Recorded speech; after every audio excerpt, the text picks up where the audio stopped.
Right now at the Home Depot, shop Spring Black Friday savings and get up to 40% off, plus up to $500 off select appliances from top brands like Samsung. Get a fridge with 0 clearance hinges, so the doors open fully even in tighter spaces in your kitchen. And laundry that saves you time, like an all-in-one washer-dryer that can run a full load in just 68 minutes. Shop Spring Black Friday savings, plus get free delivery on appliance purchases of $998 or more at the Home Depot. Offer valid April 9th through April 29th, U.S. only. See store online for details. This podcast is brought to you by TeamTrait, a digital solution that helps you hire, optimize, and retain employees. Using psychometric assessments to identify more than 100 professional mindset traits, it gives instant reports you can use to build high-performing teams. Get 2 free profiles today, no commitment, no credit card required, at teamtrait.com. TeamTrait.com. Welcome to the Manage Smarter podcast with hosts C. Lee Smith and Audrey Strong. We're glad you're here for discussions on new ways to manage smarter, hire, develop, and retain talent, improve results, and propel team performance to new heights. This is the Manage Smarter podcast. Our leader today and our guest, fantastically, she talks about neurodivergence and autistic employees in the workplace, and she is a leader in this space. I mean, a real dynamo. You know, and we recently had on the show Dr. Matthew Zakreski, and we talked about neurodiversity, and but we didn't really hone in on autism in particular. And today's guest has really done a bang-up job as far as giving opportunities to folks on the spectrum, and it's really paid off for her. So I can't wait to hear more. Me too. Welcome to Manage Smarter, everyone. My name is Audrey Strong. I'm the Senior Vice President of Communications here at Sales Fuel. And I'm C. Lee Smith. I'm the CEO and founder of Sales Fuel. So welcome to our microphones, Tara May, the CEO of Aspiritech and the International Neurodiversity Advocate. Aspiritech is a revolutionary tech company, and she'll explain why, with a mission of meaningful employment for autistic team members. May is an expert in cultural transformation and fostering innovation. She's had some massive, huge clients. And her philosophy is that companies should focus on the ROI of kindness.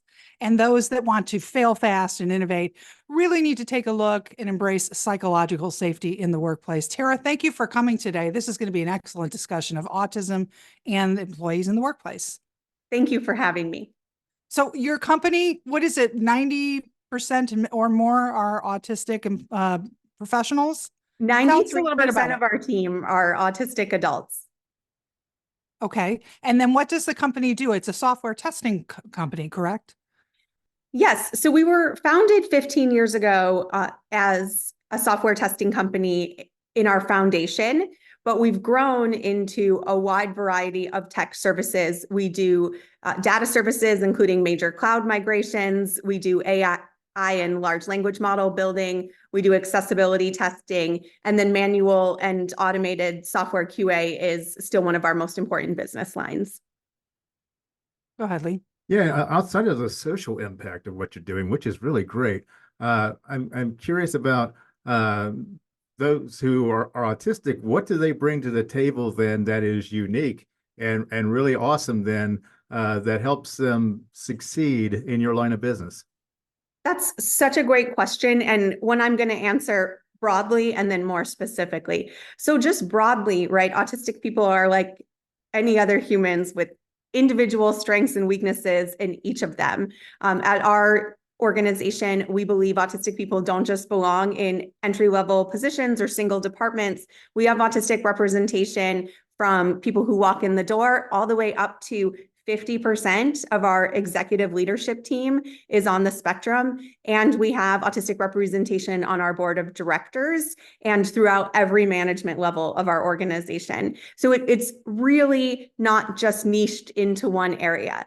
That said, some autistic people have some skill sets that are incredible pairs for what we do. For example, the ability to spot anomalies or focus on a huge data set and understand differences or move it over and do things that require a level of focus that sometimes neurotypical people don't have is a great pair for some of our team members, right?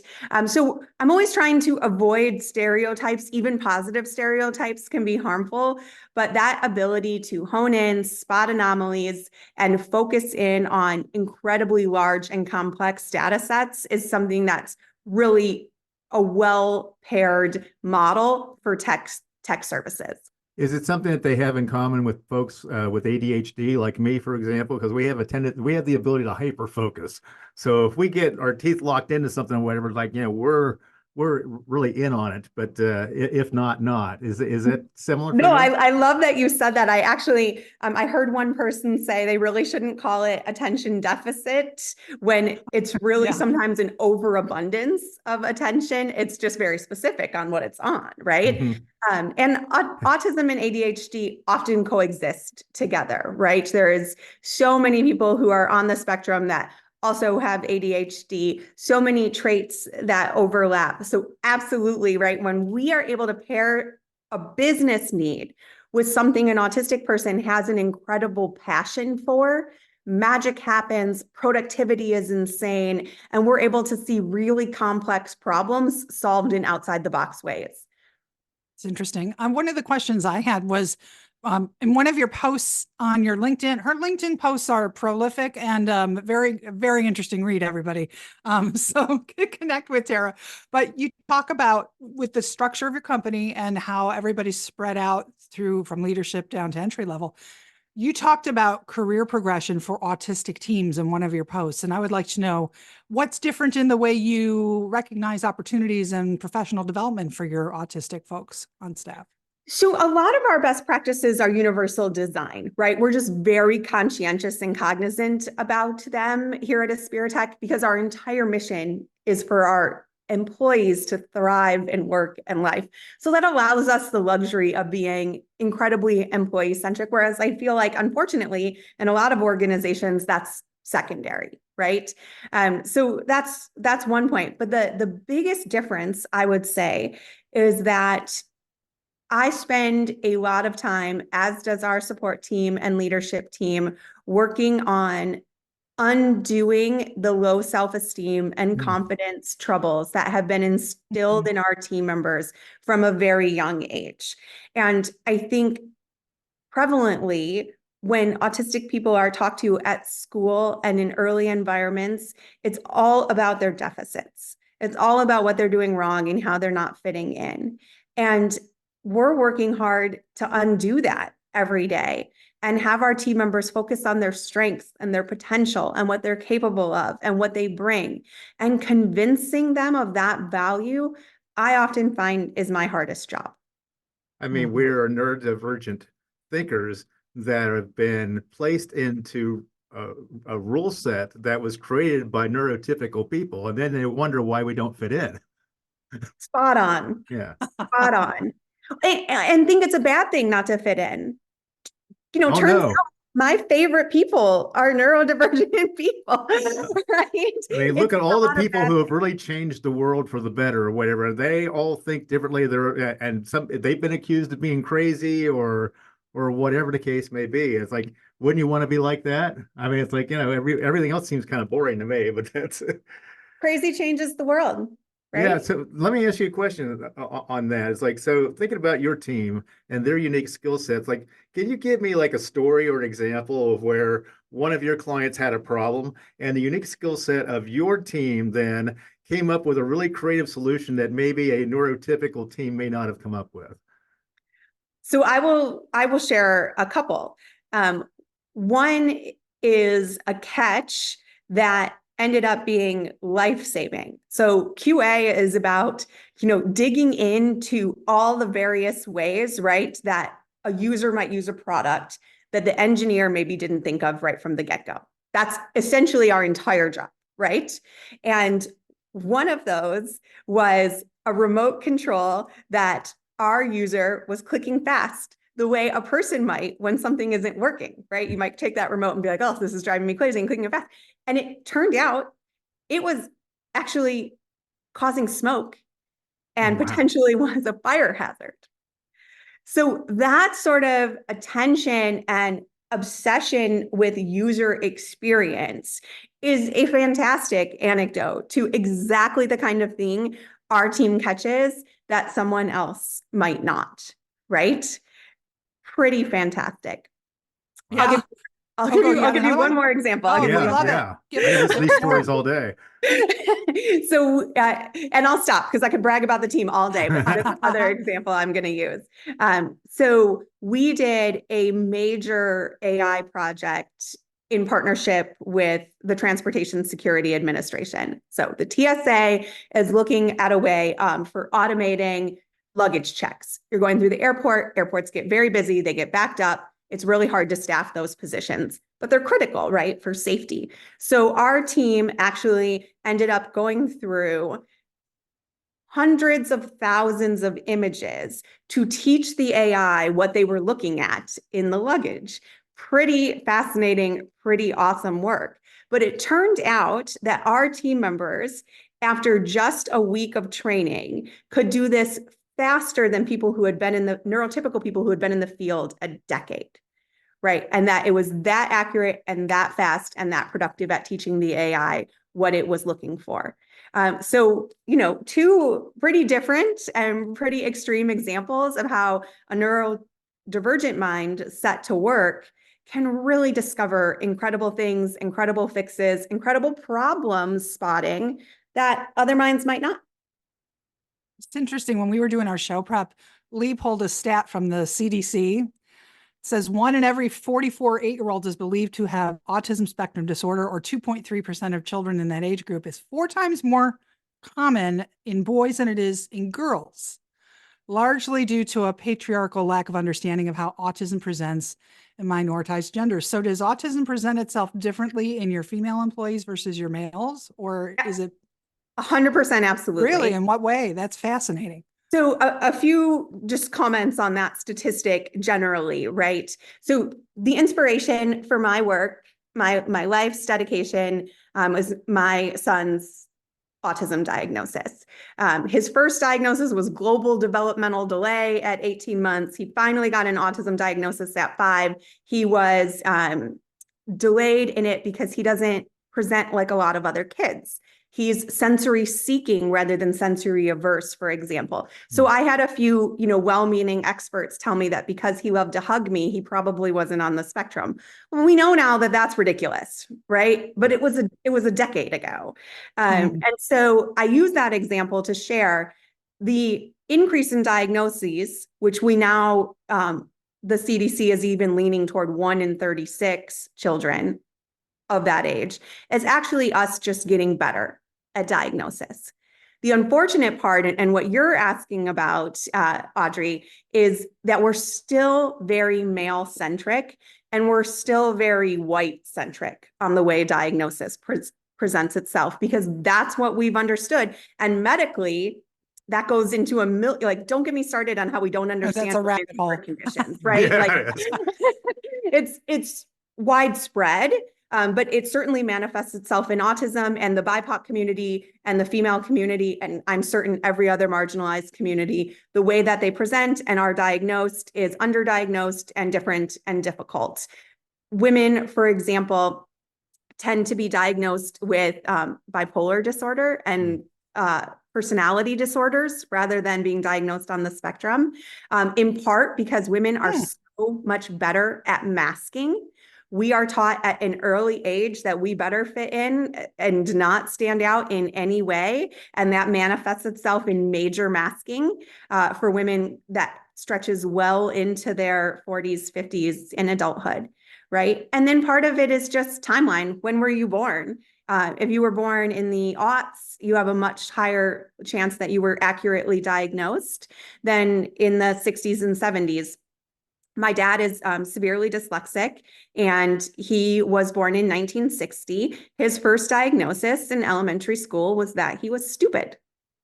You're stupid. Geez. Well, that's untrue. He's the most brilliant, incredible man I know. He's dyslexic, right? And so that shift over time has gotten better, but it still has a long, long way to go. No, that's interesting. I'm curious about what metrics that you use to measure the social impact of what you're doing. Obviously, you use the typical business metrics, are you profitable and what's the customer satisfaction, customer retention, and everything like that. Sure, you do that, but what metrics are you using to measure social impact? So I'm glad you used that word impact, because that's exactly what we think about, right? We think about an impact dashboard. And for us, that's a few things, right? It's how many people are we able to employ? How many partnerships are we able to establish? In addition to employment, we have an academy that we put autistic students through for free to graduate them with job readiness and tech skills, both soft and hard, to go into employment. And we try to graduate as many students as we can per year. This program started 3 years ago when we started with 10 graduates. Now we're up to 30 per year. Next year, we hope to have between 60 and 100. So we're always thinking about ways of widening our impact. But the truth is, we are putting a tiny, tiny dent in the massive problem that is under an unemployment for autistic people. And we see it when things like the economy struggles. Neurodivergent people are the first ones to lose their jobs. And we see the uptick and the need go up immediately. So in addition to who we can employ, we're always trying to think about training and education for all employers to be more inclusive to their neurodivergent communities. And we're finally seeing a demand for that really over the past year or so. I would say neurodiversity ERGs are having a moment in time. That's a very, very new discussion. How about the startup community? The startup community, I would say, is largely led by neurodivergent people. So I feel like they're more active and vocal about all of it. And have an awareness of it just baked in already. Baked in. And often entrepreneurship, gosh, that's a hard word to say, comes from not fitting into someone else's business culture, right? Yeah. 40% of entrepreneurs are non-traditional thinkers. So not a surprise. I mean, because they identify problems that other people miss, and then they come up with solutions to those problems that other people may not think of. So therefore, entrepreneurship is a fascinating and fantastic way for them to go. Right. It's probably a study in neurodiversity. Absolutely. Yeah. Yeah. Lee and I have very different brains. We laugh about it all the time. Situations happen all the time where he's neurodiverse and I'm linear, and he'll say, well, why didn't you just go do this? And I'll go, oh my God, I didn't even think of that. Because but it also probably makes you great compliments to each other. Oh yeah, we totally are. Yeah. We're like ham and cheese, peanut butter and jelly. Yeah, absolutely. Yeah, but I mean, I'm always amazed that I just, do the hand on the head slap. Like I just. Oh, and there's why didn't I do that? Well, Audrey would look at me like I have 3 heads and go, "What the hell are you talking about?" Yeah. We got a couple minutes left. Lee, you want to take the final question, and then we want you to go ahead and promote, Tara, what you have going on. I'll always take a moment for that. I know. So the final question is really got to be, what advice would you give to CEOs and those in company leadership then that really are looking to create a more inclusive and neurodivergent workforce in their company? What do they need to do? Here's what I would say. First, consider how important it is to your growth, your transformation, and your revenue.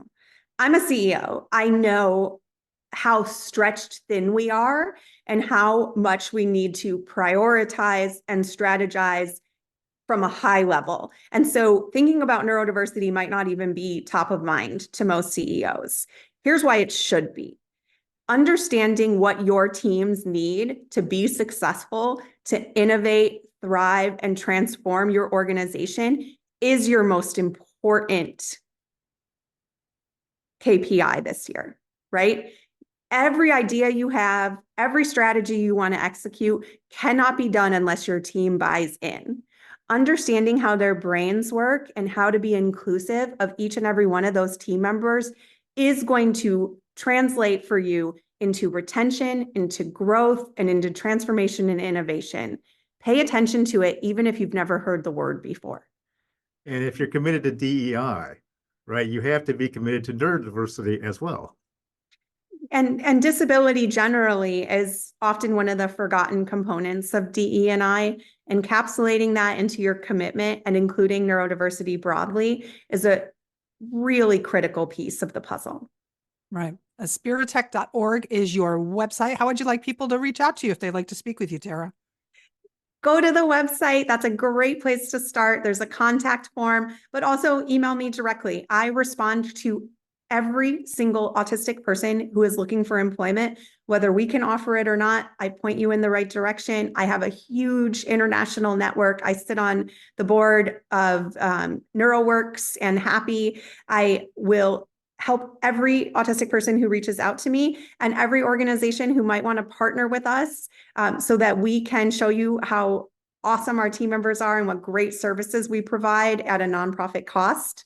I have to slip that in. We would love to take your call. And what is your, you said your email address. What is your email address? I'm Tara.may. It's as easy as It's easy. sounds. Wow. Yeah. And I'm sure they will pop it right under here for you, but Tara.may. I'll put it in the show notes. Thank you so much. This has been a great discussion. Thanks, Tara. Thank you so much for having me. Thanks for listening. If you enjoyed the show, please rate and recommend on iTunes, Overcast, or wherever you get your podcasts. You can also get more great information at salesfuel.com.